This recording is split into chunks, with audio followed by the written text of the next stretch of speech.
les salariés, ils ont bien compris le principe de la réforme. Bon, le principe, en le résumant en une phrase, c'est quand même nous piquer les 2 meilleures années de retraite pour les remplacer par les 2 pires années au boulot.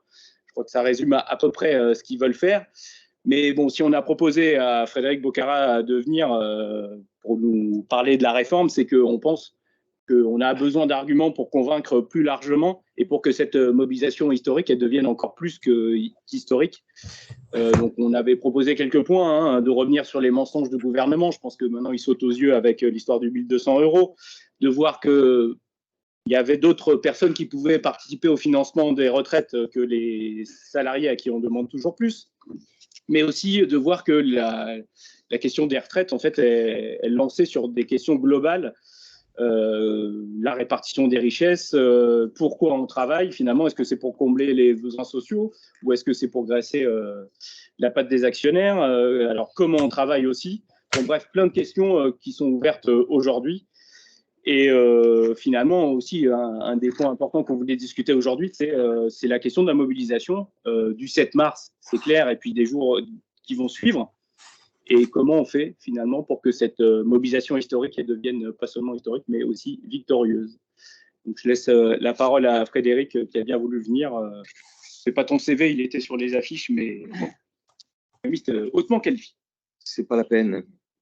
Simplement pour dire que je suis à la fois, disons, un intellectuel, économiste, mais aussi un salarié dans les luttes, où je travaille à l'INSEE, qui est aussi mobilisé.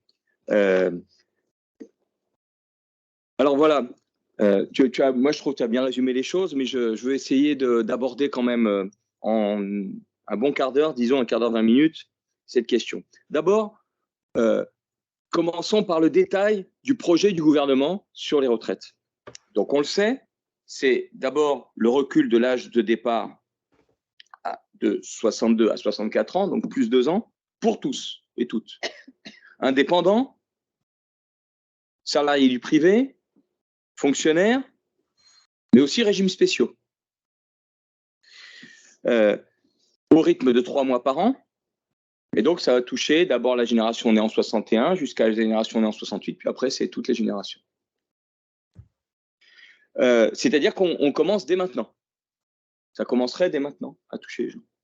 Et puis, deuxième levier de la réforme, accélérer la réforme Touraine, puisque Marisol Touraine, ministre de Hollande, avait entamé le passage à 43 ans, mais très progressivement, donc on l'accélère. Au lieu de 42 années d'annuité, 43 années d'annuité, une année de plus d'annuité. Une annuité, ce n'est pas seulement une cotisation, c'est cotisation à un niveau suffisant pour que ce soit au-dessus du SMIC et un certain nombre d'heures. Et donc ça va commencer à toucher ceux qui sont nés en 61, qui vont avoir un trimestre de plus, jusqu'à ceux qui sont nés en 65, et les 43 ans, ce sera pour ceux qui sont nés en 65. Donc double critère. Je rappelle, à 64 ans, on continuera à avoir une décote sur sa pension. À 60, on l'aura toute sa vie si on part à 64 ans. À 65 ans, on a une décote. À 66 ans, on a une décote toute sa vie. C'est que si on part à 67 ans, qu'on n'aura plus de décote sur la pension.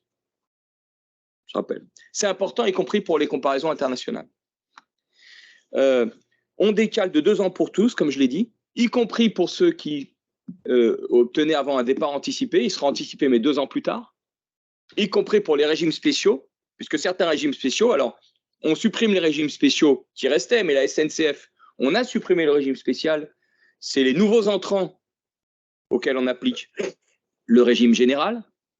Mais de toute façon, pour ceux qui ont un régime spéciaux, comme pour ceux qui ont un régime général dans les secteurs à régime spéciaux, ce sera 2 ans de plus. Donc, ils prétendent que c'est égalitaire, pas du tout.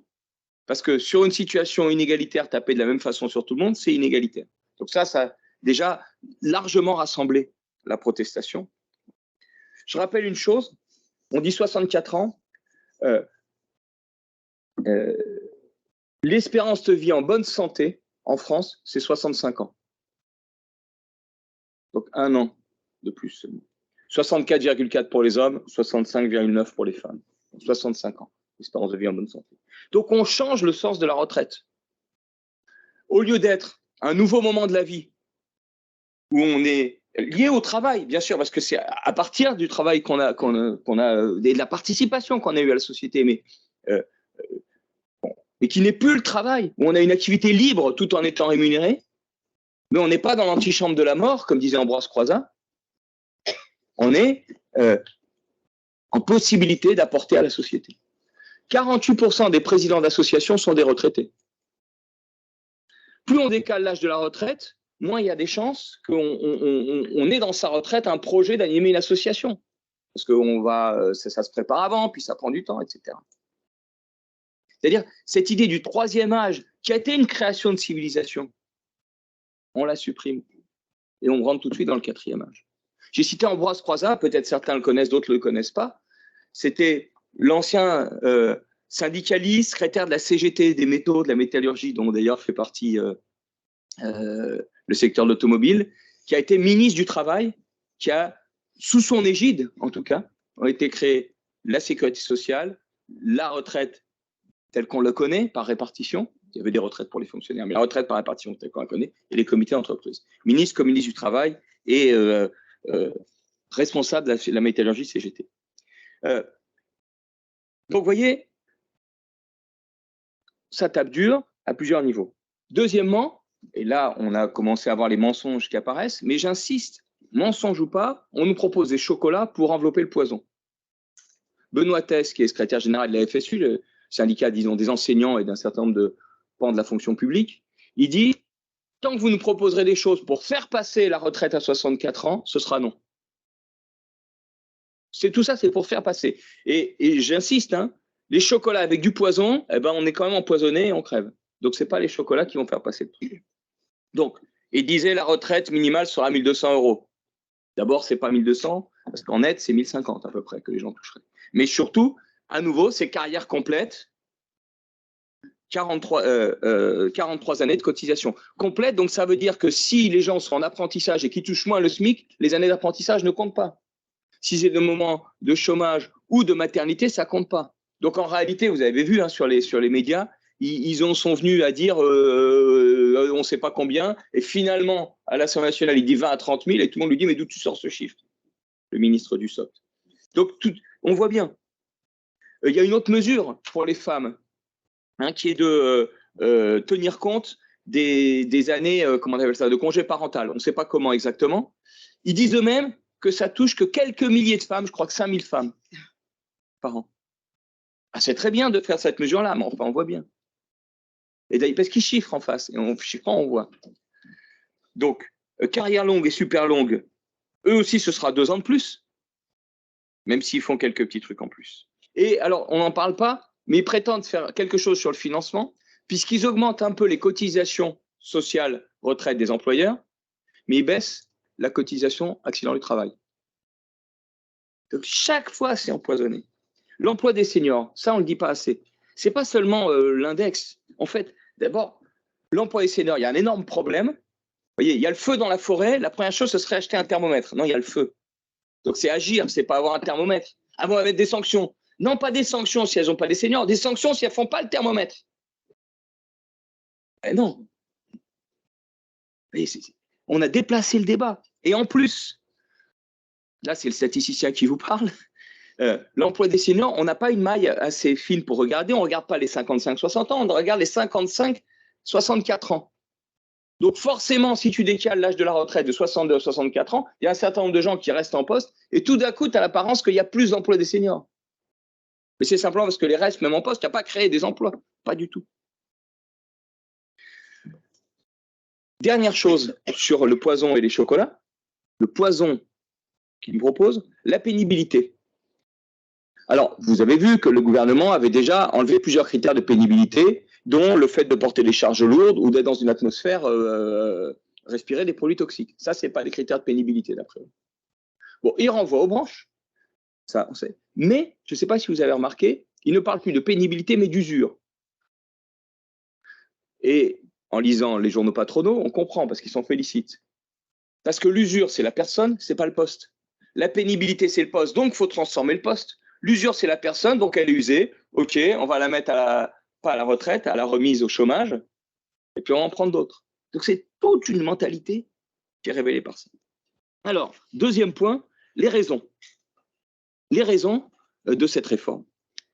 Ils disent que c'est démographique. C'est pas vrai. Et je veux le donner avec quelques chiffres, c'est pas vrai. En fait, c'est économique. C'est libérer de l'argent pour le capital. C'est aussi simple que ça. Mais c'est vrai, ça fait vieillot, mais c'est la réalité. Le capital, c'est une chose qui existe.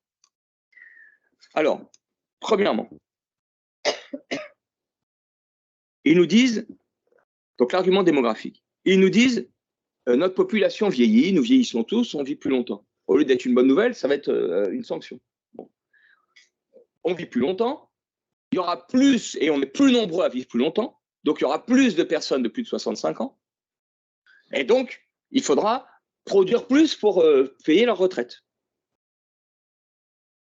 Mais ils ne proposent pas de produire plus, ils proposent que les mêmes travaillent plus longtemps. Ils ne proposent pas de créer d'emplois. Si c'était ça le problème, on s'occuperait des 6 millions de chômeurs. Là, ils proposent que les mêmes restent plus longtemps. Pour faire simple, d'ici 20 ans, les gens de plus de 65 ans, il y en aura 20% de plus. Donc 20% de plus de vieux d'ici 20 ans. 25%, pardon. Plus 25% de vieux dans les 20 ans à venir. D'après les projections du Conseil d'orientation des retraites. Donc, disons, 25% de financement nécessaire en plus. Mais nous produisons de mieux en mieux chaque année. Et je pense qu'on vous fait suivre le Burnous suffisamment pour que vous le sachiez. Et dans tous les services, dans tous les secteurs, c'est comme ça.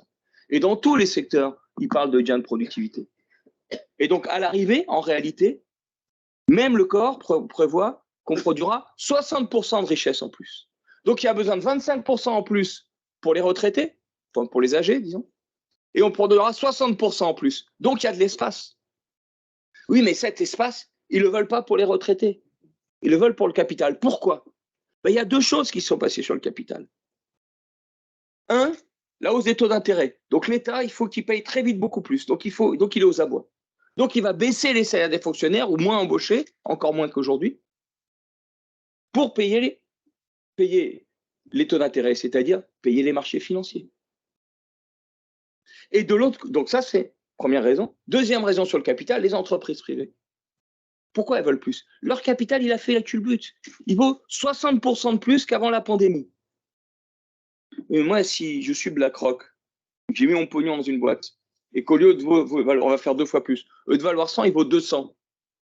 Si ça me rend que 10, quand j'avais 100, 10%, c'est bon, un taux de rendement, voilà. Mais si mon capital vaut 200 et que je reçois 10, ben c'est pas assez. Mon taux de rentabilité, il a baissé. Donc, il me faut 2 fois plus sur la même bête. C'est nous, la bête. Sur la même production. C'est ça, le problème. Donc, le capital, il a gonflé. Alors, certains vont dire c'est virtuel. Oui, mais c'est virtuel, mais ça a une action très réelle. C'est qu'ils veulent plus de pognon pour maintenir leur taux de rentabilité. Donc, c'est toute une folie. Et c'est imposé par tous les côtés. Les BlackRock, c'est un fonds d'investissement. Hein. C'est donc une institution. Mais les banques, c'est la même chose. À tous les niveaux, c'est comme ça. Donc, ils veulent plus. Troisième raison, ils nous disent, enfin, autre raison, ils nous disent, oui, mais ça va être en déficit, il faut financer le déficit. Il ne faut pas nier, il y a un petit déficit. En 2021, il y a eu un excédent, là où il y a 10 ans, on prévoyait un déficit. Il y a eu un excédent de 1 ou 2 milliards, ou 2 ou 3, là où on en prévoyait, il y a 10 ans, un déficit de 20 milliards.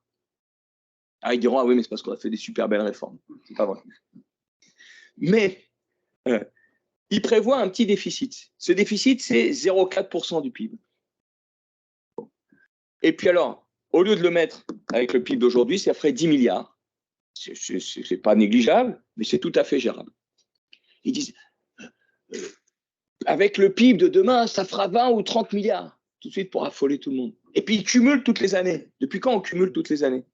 Et puis ils affolent tout le monde. Un coup, ils disent 500 milliards, un autre, tout 150 milliards. C'est pas sérieux.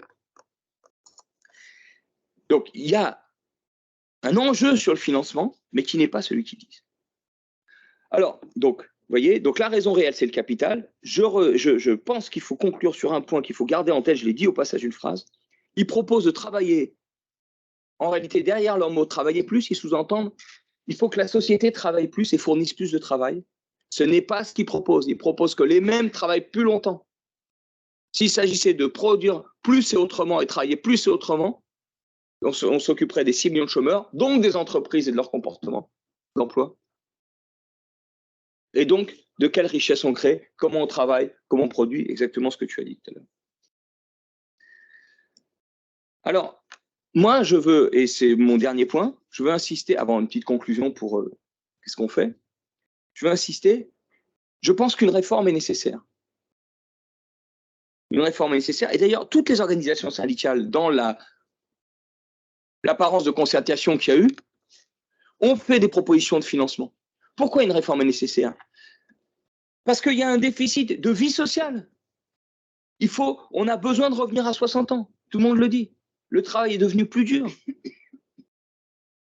On a besoin de revenir à 60 ans. On a besoin de créer des emplois pour les 6 millions de chômeurs. Et pas seulement pour les 6 millions de chômeurs, mais pour les besoins sociaux dont tu parlais.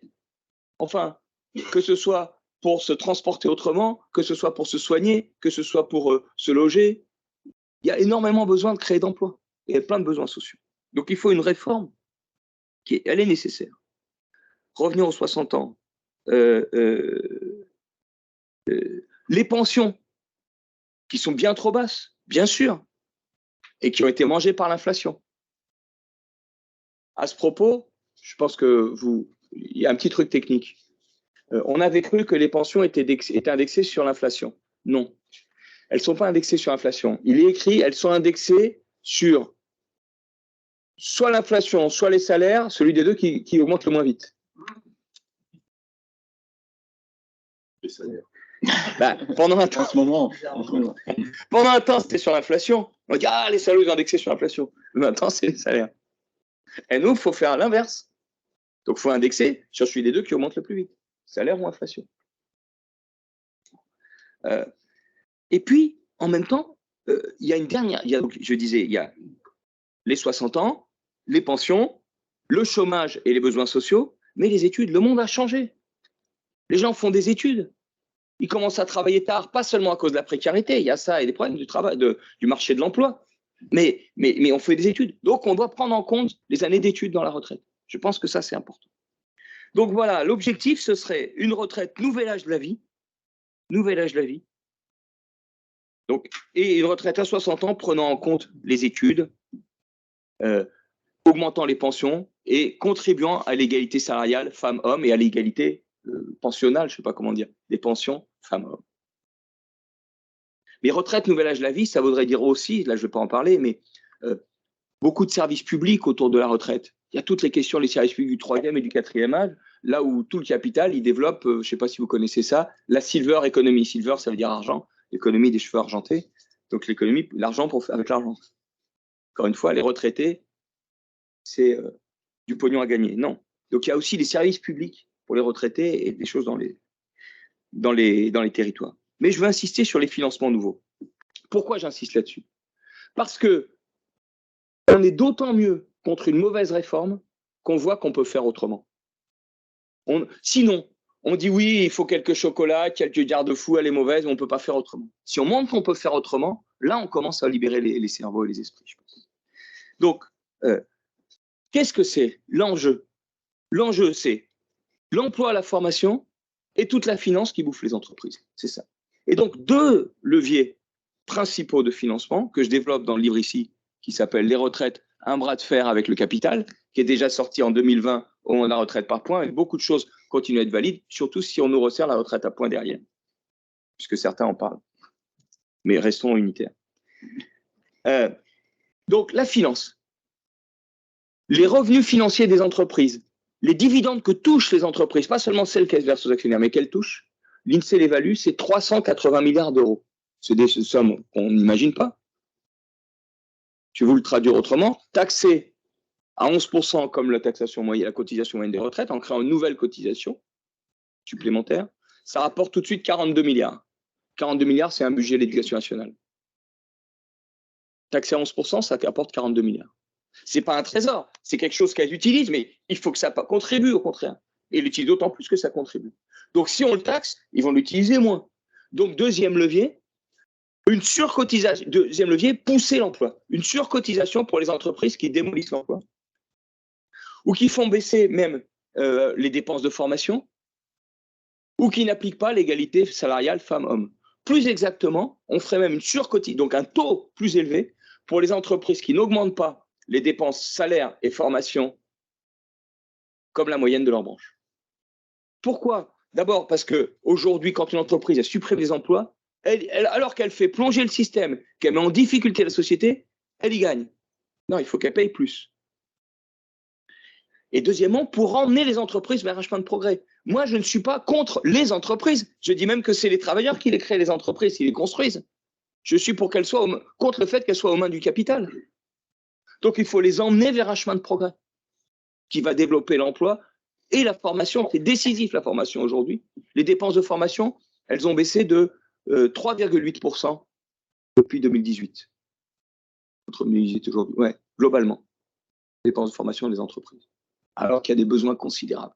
Et vous le savez, vous avez une grosse bataille sur formation, reconversion, tous les besoins de nouveaux emplois, de suivi, comment se projeter autrement. Aussi bien, je pense qu'il y a et des Renault et des cheminots qui coûtent à distance, c'est ça, peut-être? Normalement. Voilà. Donc, les Renault, vous avez ce grand enjeu sur la transformation de la production automobile et avec les questionnements sur le tout électrique, pas forcément, et les recherches qu'il faut encore faire, y compris pour l'hydrogène ou pour d'autres types de transports. Donc, ça, c'est des emplois, ça, c'est des recherches. Les chercheurs, c'est du PIB, les chercheurs, c'est la création de richesses et la formation pour transformer les emplois. Et les cheminots, les grands enjeux du fret ferroviaire. Donc, je reviens, 2 leviers. Taxer les dividendes et les produits financiers que reçoivent les entreprises, qui ne cotisent rien. Et deuxièmement, une surcotisation pour celles qui démolissent l'emploi ou qui ne le développent pas suffisamment. Et troisièmement, supprimer les exonérations de cotisations sociales. Et d'ailleurs, ça permettra de supprimer ces exonérations de cotisations sociales. Les exonérations de cotisations sociales, elles sont accordées si on fait des bas salaires. Donc, au contraire, c'est une incitation du système à plomber le système et à faire des bas salaires et à plomber l'efficacité. Je ne développe pas parce que là, je suis un peu plus long que ce que je pensais. Et enfin, il faut une démocratie, un suivi autour de ça. Parce qu'on pourrait très bien imaginer que les instances représentatives comme les comités sociaux et économiques des entreprises, les ex-comités d'entreprise, puissent suivre et savoir cette évolution et puissent alerter et saisir les autorités en disant non, ils n'appliquent pas, non, ce n'est pas des dépenses de formation, oui, il faut une surcotisation, ou non, au contraire, c'est bien. On aurait aussi une démocratie là-dessus. Voilà. On développe ça dans un appel qui a été lancé et qui rassemble des intellectuels, mais aussi des syndicalistes de la CGT, de la CFE-CGC, de la FSU, qu'on a lancé au Conseil économique, social et environnemental, des économistes, des artistes. Voilà, vous pourrez le prendre, c'est 2 pages ici. Il n'y en a pas énormément, mais vous pouvez le prendre. En conclusion, comment on peut faire? Je pense qu'il faut beaucoup la bataille d'idées, et je vous remercie de m'inviter pour ça. Le pays est contre. Le pays est contre. Les gens nous regardent dans les autres pays, on nous regarde. Il y a une majorité qui n'assume pas. Je reviens sur les autres pays parce qu'il y a un chiffre que je ne vous ai pas donné, mais Eurostat et l'OCDE donnent le chiffre, non pas exactement de départ à la retraite, parce que c'est plus compliqué le départ à la retraite, parce qu'on peut liquider dans certains pays. Par exemple, en Angleterre, on liquide sa pension en 2 temps. Il y a 2 systèmes qui se superposent. Il y a une première brique, c'est la pension d'État, si vous voulez. Et ça, on peut. Et puis deuxième brique, par exemple, si je suis enseignant, ma pension comme enseignant liée à mon système, à ma branche, à mon entreprise. Et donc, il y a des gens, ils partent à 60 ans et ils touchent la pension d'État, faible. Et puis, quand ils atteignent 64 ans, ils ne travaillent plus. Hein. Quand ils atteignent 64 ans, là, ils touchent le 2e étage qui est lié au fait qu'ils ont été enseignants ou qu'ils ont travaillé dans tel ou tel secteur. Et donc, c'est pour ça, l'âge qu'on nous donne, c'est l'âge légal imposé à tout le monde. Ce n'est pas l'âge effectif. Là, l'OCDE et Eurostat ne donnent pas l'âge de retraite, mais l'âge moyen de sortie du marché du travail. Dans la zone euro, c'est 61,9 ans, 62 ans. Ça, c'est l'âge moyen de sortie du marché du travail. Après, on est soit au chômage, soit à la retraite. Et un chômeur, ça coûte moins cher qu'un retraité. Et puis, ça pèse sur le coût du travail.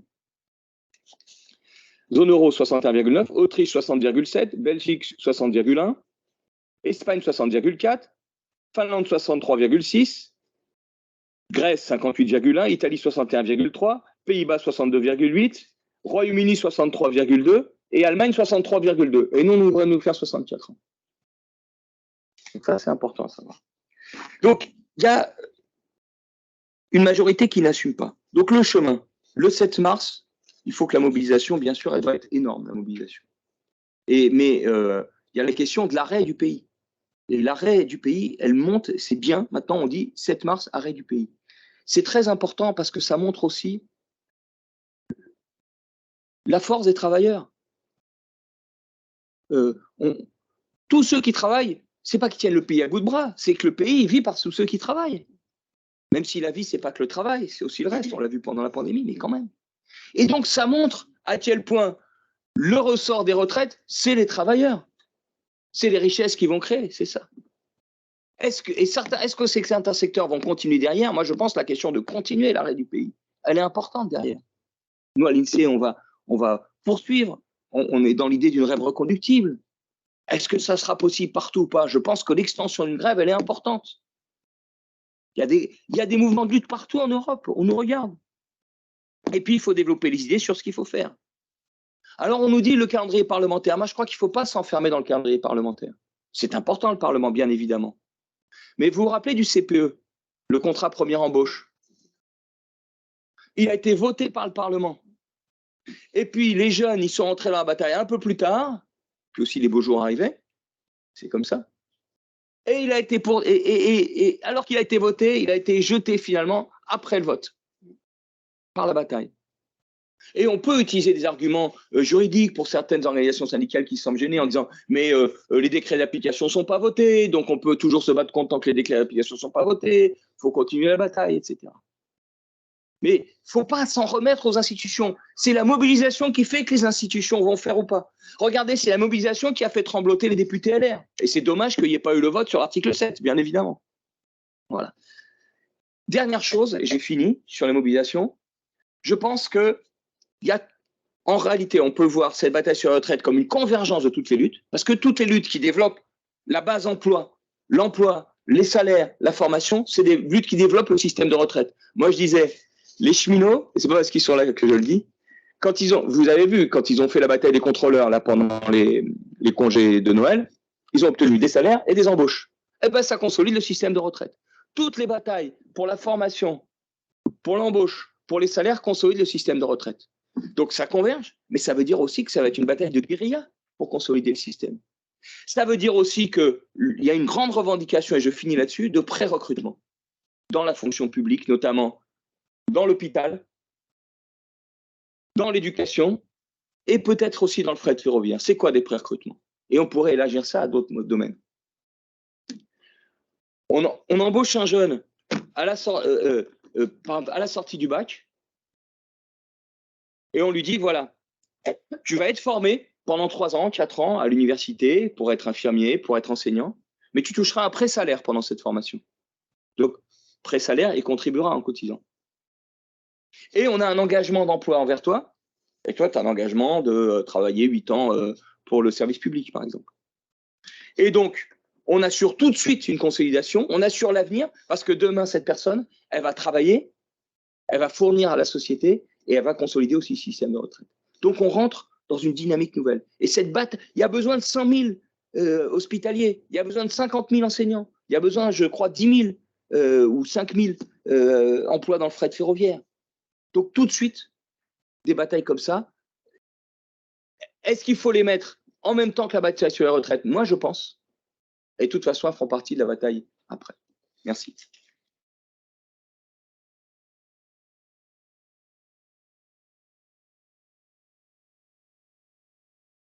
On a vécu là janvier-février où c'était une journée, puis on reprend, une journée, puis on reprend. Est-ce qu'on a envie de revivre ça? Ou est-ce qu'on se dit là maintenant, il faut y aller un peu plus fort? Y aller un peu plus fort, c'est pas seulement augmenter le nombre, c'est vraiment s'installer dans une bataille où on va commencer à examiner des choses, aller voir les gens, parce qu'être en grève, c'est aussi libérer du temps pour aller voir les gens, etc. C'est important. C'est le moment où on se mobilise. Enfin, c'est un moment spécial, la grève. Et c'est le moment où ils perçoivent la force de ceux qui ne travaillent. Parce qu'ils ne travaillent pas, ben, ça change des choses. Et on va pouvoir. Et je pense qu'il va falloir commencer à. Même. Enfin, quelqu'un comme Laurent Berger, il dit ça aussi. Il dit mais regardez, vous dites que c'était des essentiels et maintenant ils ne comptent plus. Mais donc on va leur faire percevoir que tous les travaux sont essentiels. Et je vous dis, moi, l'INSEE, c'est difficile de bloquer une production. Parce que c'est pire que vous. D'abord, c'est vraiment informationnel, donc il suffit qu'il y en ait un qui puisse, et puis ça sortira. Deuxièmement, c'est la même chose. Quand le travail n'est pas fait, ben, tu le rattrapes le lendemain, le surlendemain, etc. Bon. Quand c'est 15 jours, 3 semaines, il y a par exemple des données qu'on n'a jamais collectées. Hein, il y a eu une grève des impôts en 89 qui a duré 5 semaines. Eh ben, on n'a pas de données sur les entreprises en 1989. Il y a un trou. Bloquer la sortie d'un chiffre d'un jour, ça peut se faire, mais c'est très très compliqué. Mais la grève se développe. Là, on est au niveau. La dernière fois, on était au niveau de 95. Quand même bien. J'étais content parce que dans le cortège, il n'y avait pas beaucoup de têtes que je connaissais. Voilà, donc ça, oui, c'est un indicateur, un statisticien. Mais savoir que à Renault, il y a une grève qui commence. Et c'est vachement important pour nous. Ça rend confiance. Ça solidarise le monde du travail. Savoir que les retraités sont dans la rue, on ne le sait pas assez. Ça solidarise le monde du travail. Parce qu'il y a une solidarité de fait. Donc ça, c'est... Donc voilà, je pense que les gens, ils peuvent être sensibles à ça. Et puis, il vaut mieux s'installer sur 5 jours que s'installer 5 fois sur un jour, une fois toutes les semaines. Là. Au début, moi, j'étais pour une fois toutes les semaines parce qu'on commence. Au bout d'un moment, je crois, ça peut être des arguments les uns les autres. C'est pas pour vous convaincre vous, c'est plutôt pour qu'on utilise les arguments les uns les autres. On passe à une autre étape. Puis en Angleterre, ils ont fait une grève générale, on va être derrière les Anglais. Bon, merci à tous. Et on a du pain sur la planche, on le voit, mais on a aussi des possibilités qu'on rencontre peut-être qu'une seule fois dans notre vie de militants. Donc, on y va tous ensemble. Hein. Et on continue les discussions, on essaie de convaincre autour de nous et on essaie d'être très nombreux et très déterminés à partir du 7. Merci à tous.